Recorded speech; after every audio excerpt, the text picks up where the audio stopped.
Berenice, Edgar Allan Poe. La desdicha es muy variada. La desgracia cunde multiforme en la tierra, desplegada por el ancho horizonte como el arco iris. ¿Cómo es que de la belleza ha derivado un tipo de fealdad, de la alianza y la paz, un símil del dolor? Igual que en la ética el mal es consecuencia del bien, en realidad de la alegría nace la tristeza, o la memoria de la dicha pasada es la angustia de hoy, o las agonías que son se originan del éxtasis que pudieron haber sido. Mi nombre de pila es Ageus, no diré mi apellido. Sin embargo, no hay en este país torres más venerables que las de mi sombría y lúgubre mansión.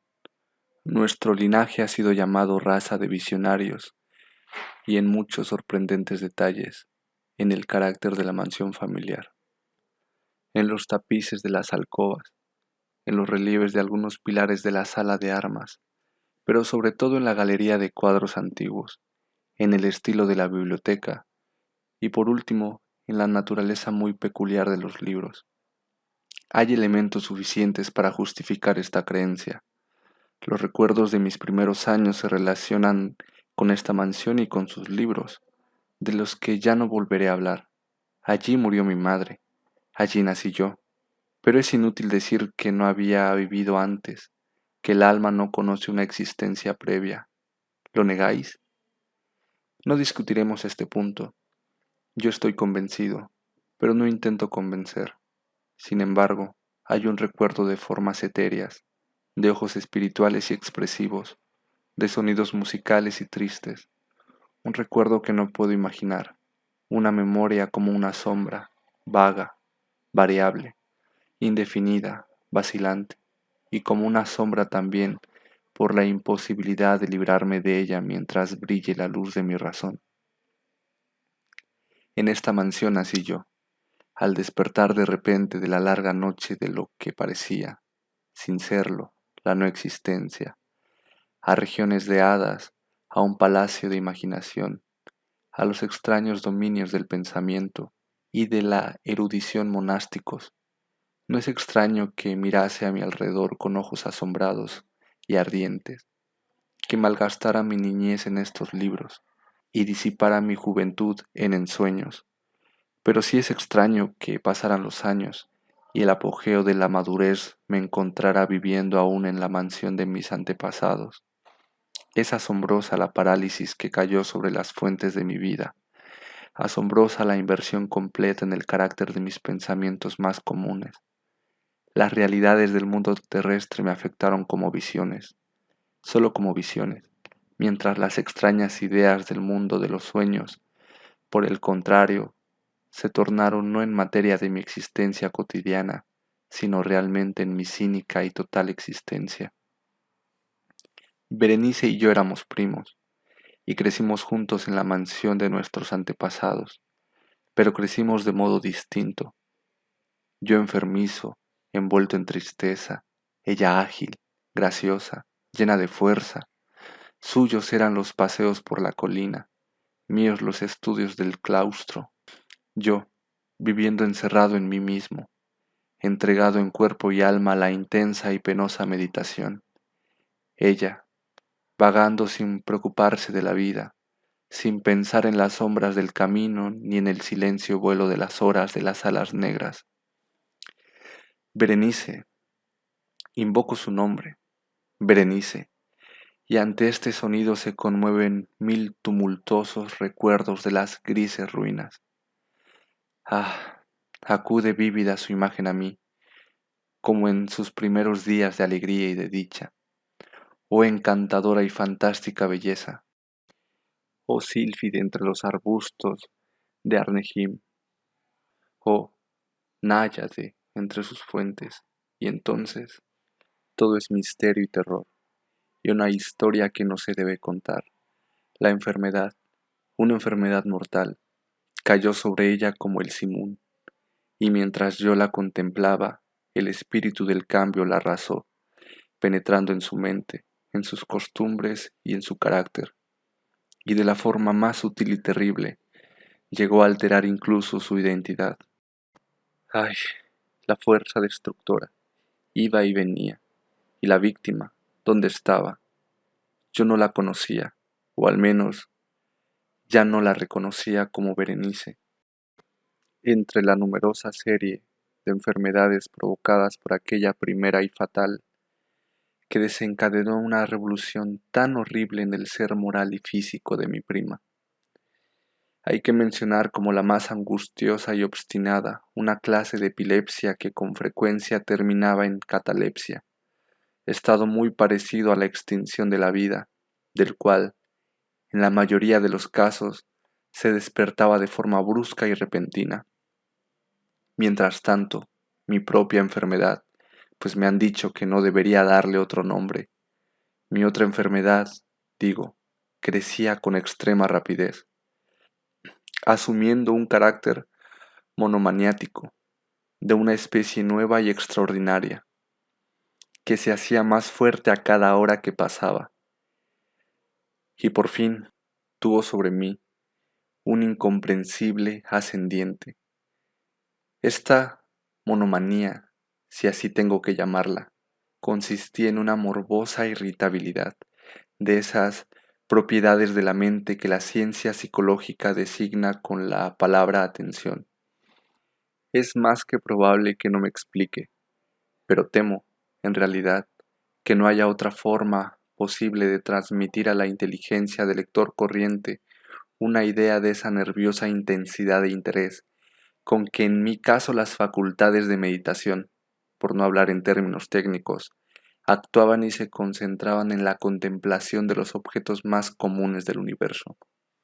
Reflexionar, reflexionar largas, infatigables horas con la atención fija en alguna nota trivial, en los márgenes de un libro o en su tipografía, estar absorto durante buena parte de un día de verano en una sombra extraña que caía oblicuamente sobre el tapiz o sobre la puerta, perderme toda una noche observando la tranquila llama de una lámpara o los recoldos del fuego, soñar días enteros con el perfume de una flor, repetir monótonamente una palabra común hasta que el sonido, gracias a la continua repetición, dejaba de sustanciar en mi mente alguna idea, perder todo sentido del movimiento o de la existencia física, mediante una absoluta y obstinada quietud del cuerpo, mucho tiempo mantenida.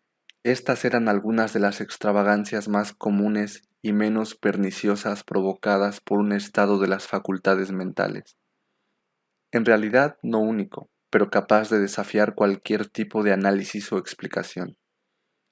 Pero no se me entienda mal, la excesiva, intensa y morbosa tensión, excitada así por objetos triviales en sí, no tiene que confundirse con la tendencia a la meditación, común en todos los hombres, y a la que se entregan de forma particular las personas de una imaginación inquieta. Tampoco era, como puede suponerse al principio, una situación grave ni la exageración de una tendencia, sino primaria y esencialmente distinta, diferente. En un caso, el soñador o el fanático, interesado por un objeto normalmente no trivial, lo pierde poco a poco de vista en un bosque de deducciones y sugerencias que surgen de él, hasta que, al final de una ensoñación, llena muchas veces de voluptuosidad, el incitamentum o primera causa de sus meditaciones desaparece completamente y queda olvidado. En mi caso, el objeto primario era invariablemente trivial, aunque adquiría, mediante mi visión perturbada, una importancia refleja e irreal. Pocas deducciones, si había algunas surgían, y esas pocas volvían pertinazmente al objeto original como a su centro. Las meditaciones nunca eran agradables, y al final de la ensoñación, la primera causa, lejos de perderse de vista, había alcanzado ese interés sobrenatural exagerado que constituía el rasgo primordial de la enfermedad. En una palabra, las facultades que más ejercía la mente en mi caso eran, como ya he dicho, las de la atención, mientras que en el caso del soñador son las de la especulación.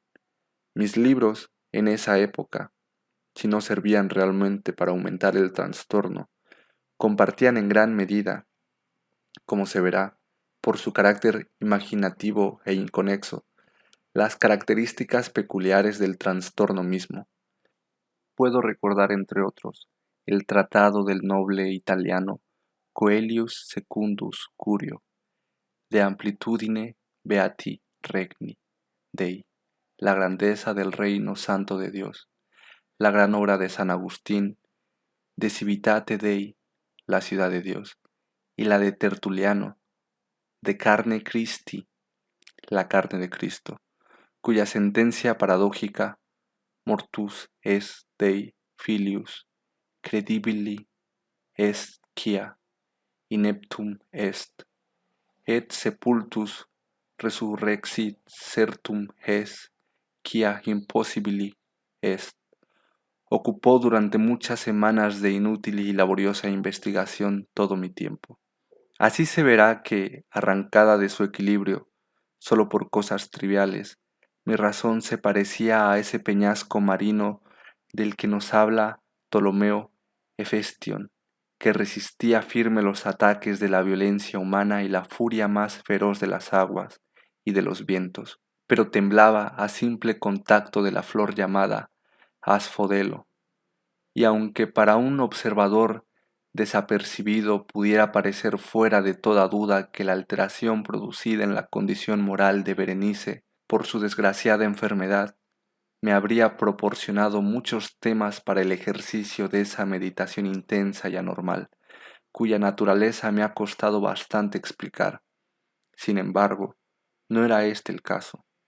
En los intervalos lúcidos de mi mal, la calamidad de Berenice me daba lástima, y profundamente conmovido por la ruina total de su hermosa y dulce vida, no dejaba de meditar con frecuencia, amargamente, en los prodigiosos mecanismos por los que había llegado a producirse una revolución tan repentina y extraña. Pero estas reflexiones no compartían la idiosincrasia de mi enfermedad, y eran como las que se hubieran presentado en circunstancias semejantes al común de los mortales. Fiel a su propósito carácter, mi trastorno se recreaba en los cambios de menor importancia, pero más llamativos producidos en la constitución física de Berenice, en la extraña y espantosa deformación de su identidad personal. En los días más brillantes de su belleza incomparable, no la amé. En la extraña anomalía de mi existencia, mis sentimientos nunca venían del corazón, y mis pasiones siempre venían de la mente.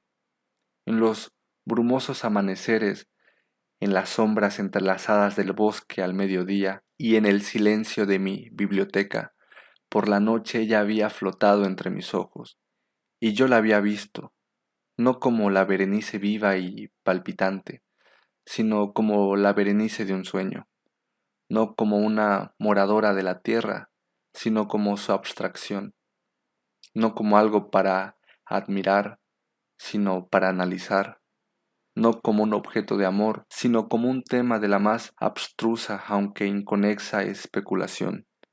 Y ahora temblaba en su presencia y palidecía cuando se acercaba.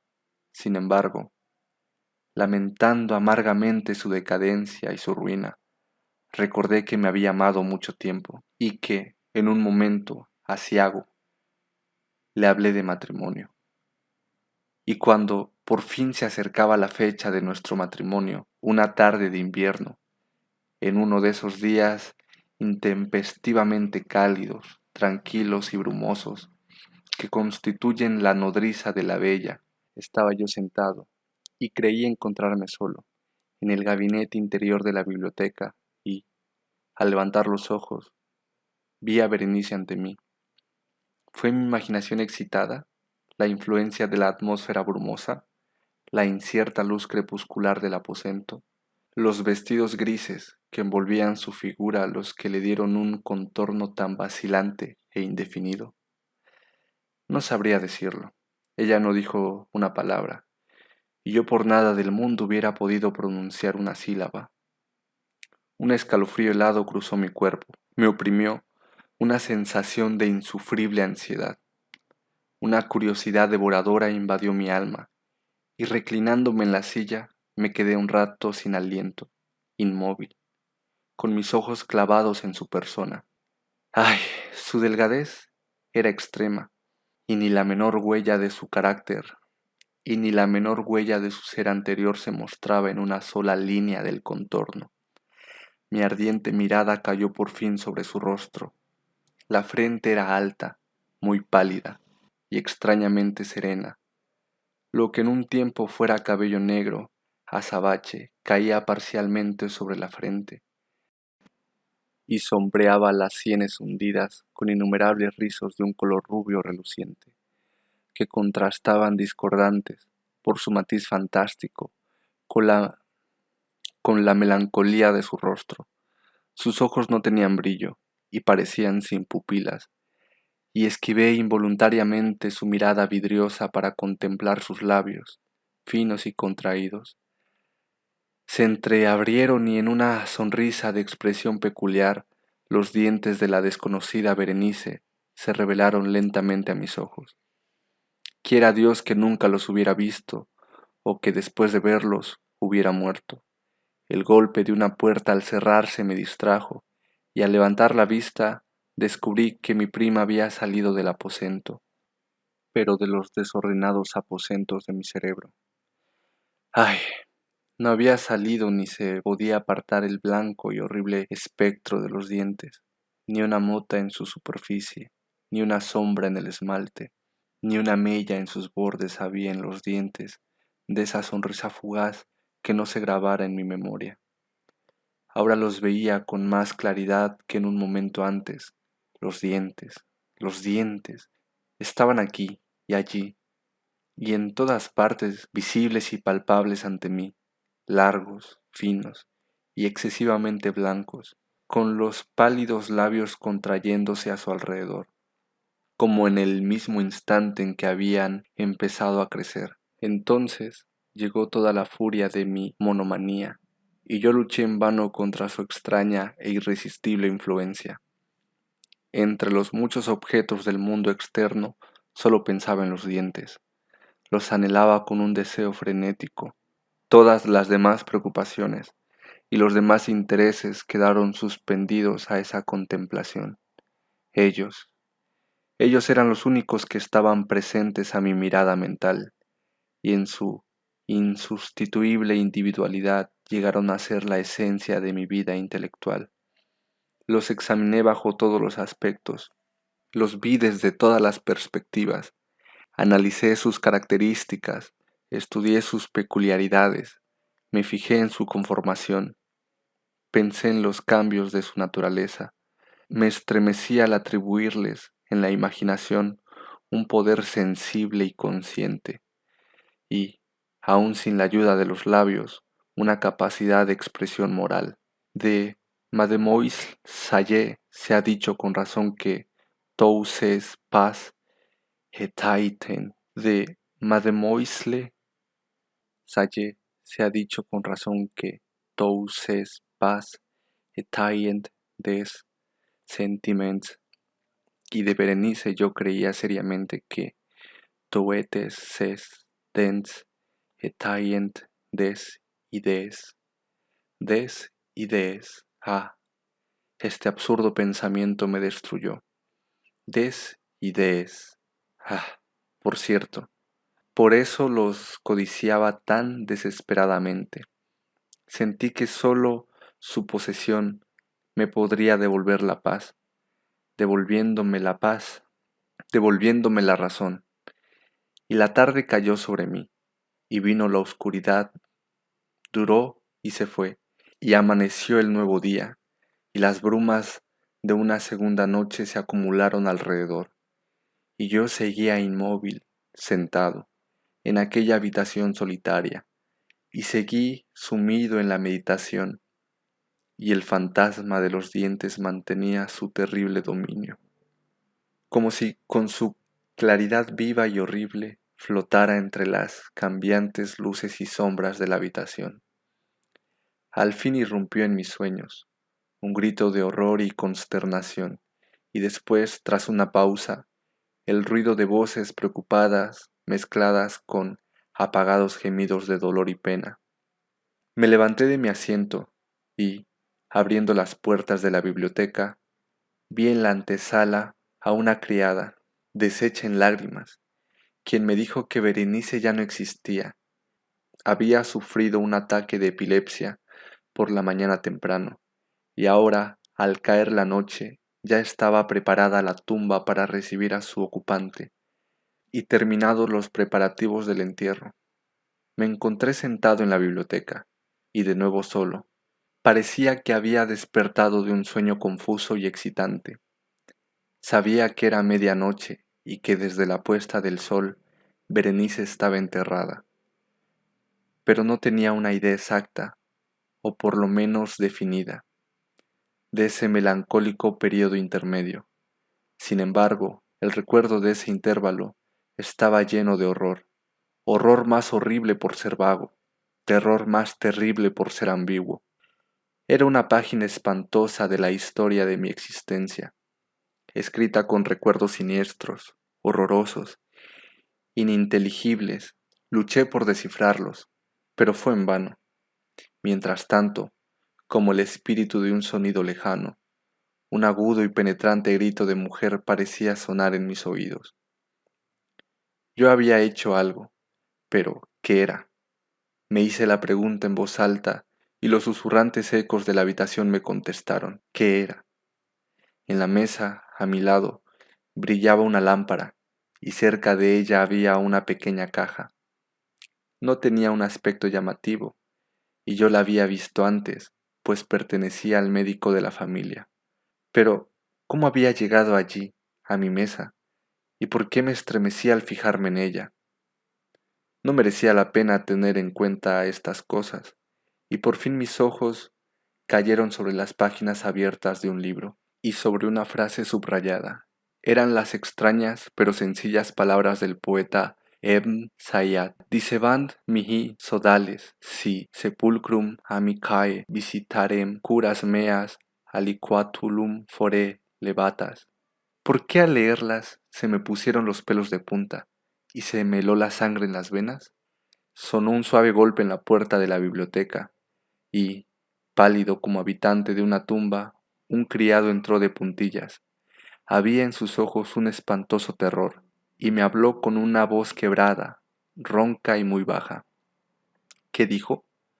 Oí unas frases entrecortadas. Hablaba de un grito salvaje que había turbado el silencio de la noche, y de la servidumbre reunida para averiguar de dónde procedía, y su voz recobró un tono espeluznante.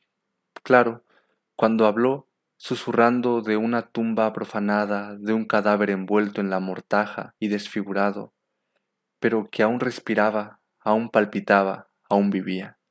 Señaló mis ropas, estaban manchadas de barro y de sangre. No contesté nada. Me tomó suavemente la mano, tenía huellas de uñas humanas. Dirigió mi atención a un objeto que había en la pared. Lo miré durante unos minutos. Era una pala. Con un grito corrí hacia la mesa y agarré la caja, pero no pude abrirla, y por mi temblor se me escapó de las manos y se cayó al suelo, y se rompió en pedazos. Entrechocando, rodaron unos instrumentos de cirugía dental, mezclados con 32 diminutos objetos blancos de marfil que se desparramaron por el suelo.